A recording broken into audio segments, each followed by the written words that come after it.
from the Gospel of Luke, chapter 12, verses 13 to 21, and the Word of God says, "Someone in the crowd said to him, 'Teacher, tell my brother to divide the inheritance with me.' Jesus replied, 'Man, who appointed me a judge or an arbiter between you?' Then he said to them, 'Watch out, be on your guard against all kinds of greed. Life does not consist in an abundance of possessions.' And he told them this parable. The ground of a certain rich man yielded an abundant harvest. He thought to himself, 'What shall I do? I have no place to store my crops.' Then he said, 'This is what I will do. I will tear down my barns and build bigger ones, and there I will store my surplus grain. And I will say to myself, you have plenty of grain laid up for many years. Take life easy, eat, drink, and be merry.' But God said to him, 'You fool, this very night your life will be demanded from you. Then who will get what you have prepared for yourself? This is how it will be with whoever stores up things for themselves, but is not rich toward God.' May God bless the reading of His Word." Well, we've all been in situations in our families, and we've all seen families that have had to face adversity. Now, something bad has happened. The house is gone. The job is gone. Someone is unexpectedly sick, unexpectedly injured, or we've lost somebody that we love. And we know that in some families, in all families, it's going to have one of two results. Some families are split apart by adversity. All those little old arguments come back up, all the things that have been buried for years and years, they all come up again, and we experience them, and the family can be shattered because of that. But there's another thing that can happen too, and we see this even more often, I think. Well, at least it's my experience this happens more often, is in the midst of adversity, the family comes together. Now, a big thing that happens that makes that possible is that in adversity, all those little problems, all those little issues, all those arguments that seem so important in the midst of adversity, we realize how unimportant they are. We feel resolved, we feel reconciled. And so there are families that through adversity actually get stronger. And a year or 6 months, a year or longer, they're better for it. They're better for it. It's not that they wouldn't want it a different way, perhaps, but they are stronger because of the adversity that they face. Now, there it is. Adversity can strengthen us. As a family, as a group, as a church, as friends, going through adversity can make us stronger. It is ironic that having the reverse of the coin, the other side of the coin, abundance in our lives. How do families deal with that? Having plenty of money, having all that we need to be able to go out and buy whatever we want, having, things seem so easy. Being able to get what we want, whenever we want, how that can tear us apart. Now, we see examples of that in, all the time in the news, right? It's the lottery winners and the studies of the lottery winners, and we think, and I think it all the time, if I could win the lottery, then I would be happy. And yet we see time and time again, this is not true. It makes people miserable. It divides families. If adversity is like a glue that can keep us close to those that we love, then abundance is like a solvent. Too much can pull us apart from those we love, can help us to make us forget the loyalty we should have for our friends and for our family. And so how do we deal with it? How do we deal with abundance in our lives? Well, Jesus spoke about this in the scripture that Ellie read to us a few moments ago. There's a fellow listening to Jesus, and he said to him, "Lord, make my brother give me half of the inheritance. Give me my share. I want what's coming to me." And Jesus replied to him about by telling him the parable that we've always usually called the parable of the rich fool. The fellow that has more than he needs. And what does he do? He wants even more. So he builds bigger and bigger barns. And just when he's done with all his work, with all his building, he thinks he's going to be able to enjoy it. But no, that night, the scriptures say, his soul is required of him. Right when he gets done, that's when he passes away. And all that work that he's done may have, has a big effect here, with bigger barns, and they're full of things and full of grain, but they have no effect in heaven. There's no lasting effect to what he has done. No eternal effect to what he has done. Here is Jesus' lesson about abundance. Here comes a man to Jesus wanting abundance in his life, wanting more, wanting his share. And Jesus replies by talking about a man who has abundance and the dangers of it. Well, let's look at these two fellows today. Let's start out with that brother who wants what his brother has. Now, he may deserve it even. It may be like justice. He should have it. But we know when something like this happens, when it comes up and we start thinking about what other people have, friends, family, strangers that we see driving down the street in their fancy cars, walking along in front of their fancy houses, and we start thinking, I want that. I deserve that. We know the thought process. All of a sudden, that is what you are thinking of all the time. It can consume you. When you start thinking about what you want, about what you deserve, really about the abundance that somebody else has that you don't. They have it, and I don't. And they think about it, and we end up thinking about it all the time. Let me tell you the biggest spiritual danger of that.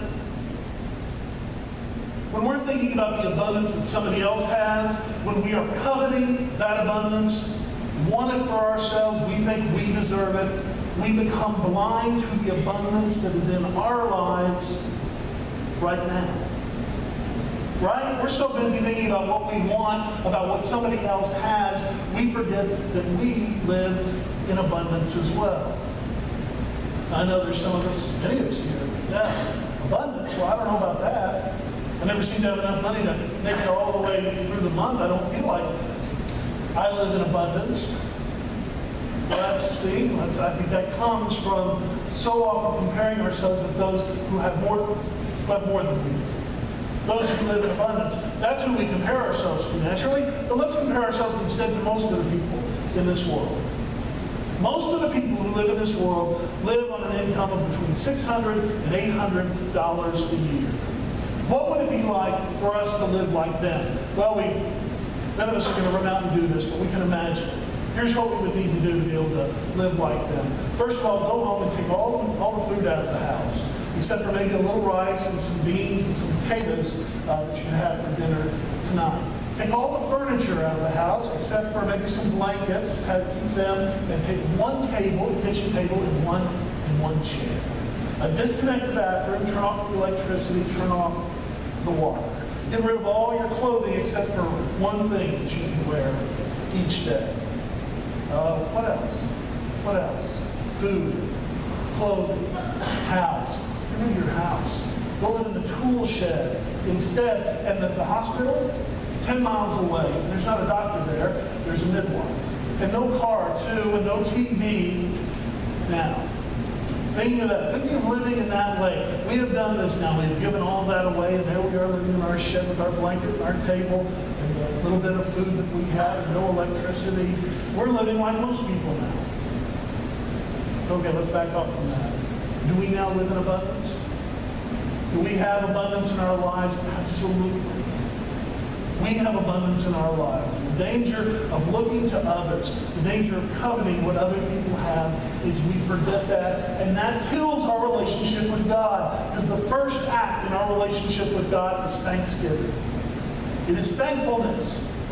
And if we cannot be thankful, if we cannot see all the things that we have to be thankful for, then truly we're like that guy who's sitting out there listening to Jesus Christ talk about God and God's love, waiting for his turn to say, that stuff about God's love and me inheriting the earth, all that's good, but let my brother give me what I deserve. That was his experience with Christ. That was his experience about hearing what Jesus was saying. He wasn't hearing, he was thinking about what he had coming to him. And so, to this man that coveted, that wanted the abundance somebody else had, he spoke, Jesus talked about a man who had abundance. Who had abundance. There he is. He's called the rich fool. The rich fool, and wanted more than he could possibly have. He had such great abundance. More than he could spend. More food than he could eat. And what did he want? And here's the danger here. Getting everything we need, getting more and more. And what then do we want? We want more. Even though we have all that we need, we want more. There's a guy who was known to be a real greedy when it came to land. He wanted to own lots and lots of land, and he was criticized for this. And he said in response to this criticism, all I want is the land that borders my own. All I want is the land that borders my own. You see the trap there of abundance? We have it all, and we want more. All I want is my inheritance. All I want is bigger barns. All I want is the land that borders my own. All I want is the things I do not have. And what a trap that can be for us too. All of a sudden we are wheeling through life, accumulating more and more and more, and we have fallen for the greatest lie of them all. The greatest lie that has been perpetrated on us, and that is, if we get enough stuff, if we get the right stuff, then we will be happy. That is a lie. Enough stuff, the right stuff, none of it will make us happy. It is our relationships that make us happy, specifically our relationship with God and with His Son, Jesus Christ, and the way that improves and enlivens all the relationships in our lives. And what do we do? What do we do with all this abundance that we have? Because we see the way that it can make us get on a treadmill, keep wanting more and more and more and more. We see the way that it can make us covet what our neighbor has, what our friends have, and so we forget about all that we have. But one way that we can deal with abundance, which is a blessing, which we should be thankful for, the abundance we have, is to put it to good use. Put it to God's use. Now think about your time. Your time is something, if you're like most folks, it may seem busy, but you probably have more time than most people have had in the history of the human race. There's time to spare. You have an abundance of time, and what do you choose to do with it? Well, here, right now, I can see you're making a good choice. You're using some of your time to come and to worship God. And I know there's other time that we use to serve others. How are we going to use our time? Anytime we use our abundance, whether it's time or wealth, and we use it for God, then, as the scriptures say, we are storing up treasures in heaven. Using our abundance here to do what God would have us do helps us to store up treasure in heaven. I like the story of the old Texas governor. I can't remember his name, but he was governor back in the 30s. And he was a big Texas oil millionaire, I think, and was governor for a few years. And he was known as a great philanthropist. He gave money to lots of the schools in Texas, to the charities, to the orphanages, all of these things he would support. And he was very easy to get a donation from him, get money from him. But then one day, all his money was gone. Something happened. One of those big busts happened, and the money was gone. He had nothing left. But he had lots of friends who were still wealthy, and he was telling a group of his wealthy friends about his ups and downs. And he concluded by saying, and I want you to remember this, he concluded by saying, all that I have left now is what I have given away. All that I have left now is what I have given away. Treasures in heaven. So friends, here we are in the midst of great abundance. And it is the question that we can ask ourselves here in the midst of this abundance, as followers of Christ, as Christ's disciples, when our day does come, when our hour does come, when this life comes to an end, we can ask ourselves, how have I spent my abundance? And have I laid up treasures in heaven? Let's bow in prayer.